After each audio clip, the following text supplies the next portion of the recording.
If you stand at the corner of 42nd Street and Vanderbilt Avenue as the sun begins to set over Manhattan, the view is still breathtaking. The glass and steel of the skyscrapers catch the light in a way that feels permanent, almost immortal. But for those who know how to read the pulse of the city, there is a new and unsettling sound emerging from the canyons of Midtown, the sound of absolute silence. In 2026, New York City isn't just facing a real estate slump. It is being haunted by zombie towers.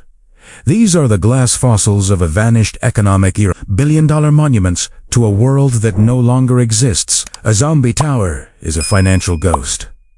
On the outside, it looks functional. The elevators are still running, the lobbies are polished, and the security guards are at their posts. But inside, the reality is stark. These buildings are 22% vacant, and that number is a death sentence. To the casual observer, 22% might sound like a manageable vacancy rate, but in the brutal mathematics of commercial real estate, it is the point of no return. We are talking about a $100 billion time bomb in office loans that is currently ticking in the heart of the financial district and Midtown East. These buildings are caught in a lethal trap.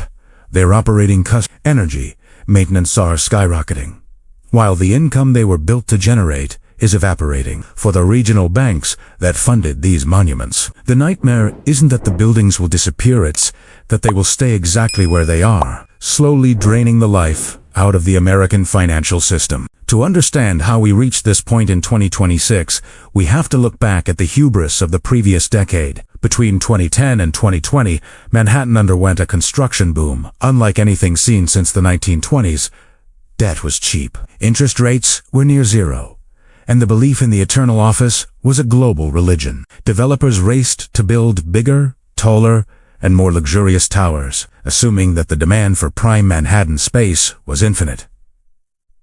They weren't just building offices, they were building collateral for a global debt machine. But the world changed, and the buildings didn't. The rise of the hybrid work model was the first crack in the foundation, but the true hammer blow was the interest rate environment of 2024 and 2025. Suddenly, the cheap debt used to build these glass giants became an anchor. When it came time to refinance, developers found themselves in a world where their interest payments had doubled, while their occupancy had plummeted. This created a fundamental value gap. A building that was appraised at $800 million in 2019 might only be worth $450 million today, but the debt on that building is still $600 million. This is the definition of a zombie tower. A building that owes more than it is worth, owned by someone who can't pay, and held by a bank that can't afford to admit it. Let's talk about the 22% vacancy rate with the depth it deserves. In the commercial real estate industry, the break-even point is a sacred line. For a high-rise in New York, you typically need to be at least 80% to 85% occupied just to keep the lights on and pay the mortgage. Every percentage point below that is a direct hit to the owner's capital. At 22% vacancy, the building is no longer an asset. It is a liability. It is underwater. In 2026, we are seeing a phenomenon called strategic abandonment. Owners of these zombie towers are looking at their spreadsheets and realizing that it would take 10 years of perfect growth just to get back to zero. So, they do the unthinkable.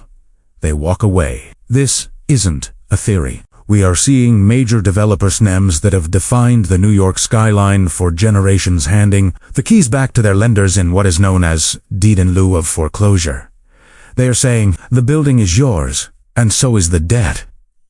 But here is where the story gets darker. The regional banks receiving these keys are in a state of absolute panic. A bank in New York or New Jersey is designed to manage risk and capital, not 50 floors of empty cubicles and malfunctioning HVAC systems. They don't have the staff, the expertise, or the desire to be landlords in a dying market. So, they enter a state of extend and pretend. They restructure the loans.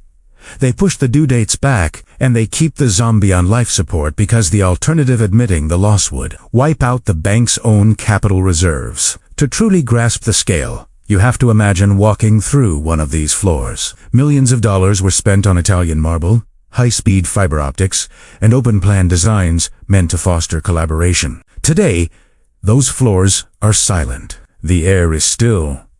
The dust is settling on ergonomic chairs, that cost $1,000 apiece. And the only sound is the hum of a climate control system that is cooling a room for nobody. These empty spaces represent more than just lost rent. They represent a collapse of the service economy that New York relies on. Every zombie floor is a blow to the local ecosystem. The thousands of workers who once occupied these desks were the lifeblood of the city. They were the ones buying the $15 salads, taking the $30 Uber, and supporting the thousands of small businesses that make New York function. When the workers disappeared, the ancillary economy followed. The delis, the gyms, the dry cleaners, they are the secondary ghosts of the zombie towers. We are seeing entire blocks in Midtown that feel like movie sets after the crew has gone home. What makes the 2026 crisis even more dangerous is the shadow inventory. These are the spaces that aren't officially listed as vacant, but are effectively empty. Many companies are still paying for their leases, but have zero employees in the building. As these leases expire over the next 18 months, the official vacancy rate is expected to climb even higher. We are staring into a void that the current statistics are only beginning to capture. This shadow inventory is the final domino. When these contracts end, the flow of cash to the landlords will stop entirely. The banks will no longer be able to extend and pretend. The reality of the zombie towers will be forced into the light, and the impact on New York's tax revenue and credit rating will be catastrophic. We are not just looking at a few empty buildings. We are looking at the structural deconstruction of the most valuable real estate market in the world. In the high-stakes world of New York finance, there is a phrase that has become a mantra for 2026. Extend and pretend. To the average person, this sounds like a harmless corporate delay, but in reality, it is a desperate act of survival that is masking a multi-billion-dollar rot. When a zombie tower in Midtown or the financial district fails to meet its debt obligations, the bank is faced with a terrifying choice. If they foreclose, they must record the building's true market value on their books. In today's market, that value is often 40% to 60% lower than it was 5 years ago. For a regional bank, admitting that a $500 million asset is now worth only $250 million is more than just a bad quarter. It can be a death sentence. It wipes out their capital ratios, triggers regulatory scrutiny, and scares off depositors. So, instead of facing reality, they choose to extend and pretend.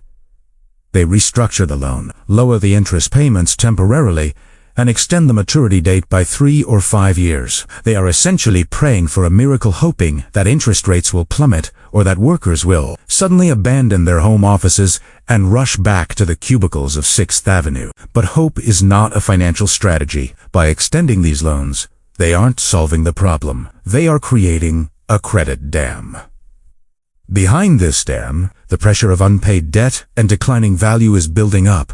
And when it finally breaks, the flood will be far more destructive than a simple correction would have been in the beginning. To understand the true scale of the zombie tower crisis, we have to look beneath the surface at how these buildings are actually financed. Many of Manhattan's largest skyscrapers aren't owned by a single bank. They are financed through commercial mortgage-backed securities, or CM. This is a complex financial sausage where thousands of property loans are bundled together and sold to global investors, pension funds, insurance companies, and even individual retirees. In the boom years, CMBS were seen as the gold standard of passive income. But in 2026, the CMBS market has become a house of mirrors. Because these loans are sliced up and sold to hundreds of different investors, there is no single landlord to negotiate with when a building goes zombie. This leads to special servicing, a cold, bureaucratic process where anonymous firms take control of the building with one goal: to extract whatever value is left before the inevitable collapse. As these CMBS trances begin to default, the contagion spreads far beyond the streets of New York. A pension fund in California or a retirement community in Florida might find that their safe real estate bond is actually tied to a half-empty office tower on 45th Street that hasn't paid its full mortgage in 18 months. This is the shadow contagion.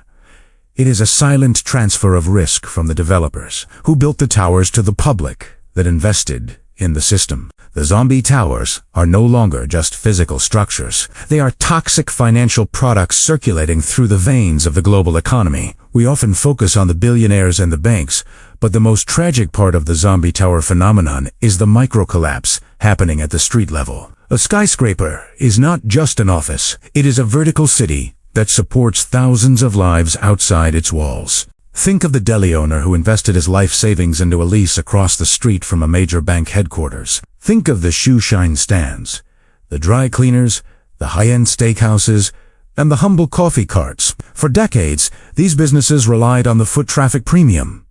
They paid exorbitant rents because they were guaranteed a captive audience of tens of thousands of white-collar workers every single day. But in 2026, that audience is gone. The lunch rush has become a lunch ghost town. When a building is 22% vacant and the remaining 78% of workers are only there 2 days a week,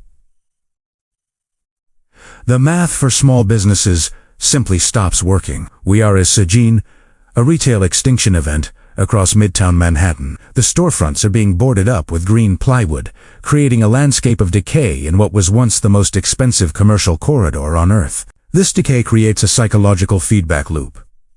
As the shops close and the streets become quieter, the area loses its prestige. The vibe of New York, that electric, high-energy pulse, starts to fade. This makes it even harder for landlords to attract new tenants, which increases vacancy, which further destroys the street-level economy. The zombie towers are radiating a kind of economic radiation that is killing everything in their shadow. There is another hidden cost to the zombie era that no one is talking about: maintenance debt.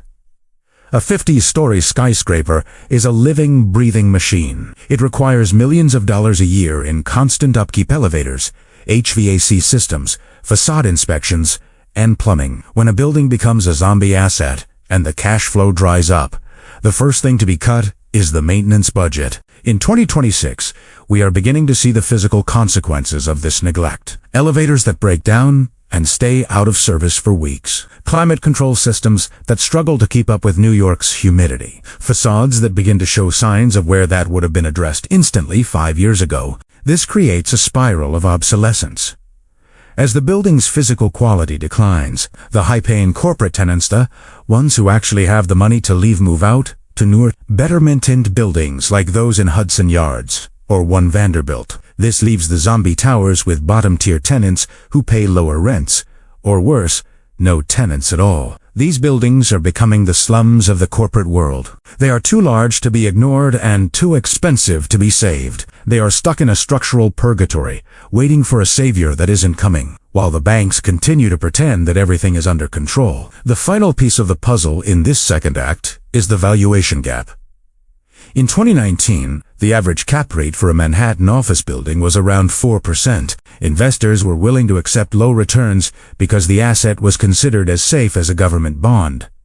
But in the high-interest rate world of 2026, investors are demanding 7% or 8% returns to take on the risk of an office building. When you do the math, a shift from a 4% cap rate to an 8% cap rate effectively cuts the value of the building in half, even if the rent stays the same. But the rent is not staying the same. It's falling. This double whammy of rising rates and falling income has created a valuation hole so deep that it cannot be filled by anything other than a total market reset. The zombie towers are the first casualties of this new reality. They are the physical proof that the age of cheap money is over, and the buildings that were built on that foundation are now sinking into the Manhattan bedrock.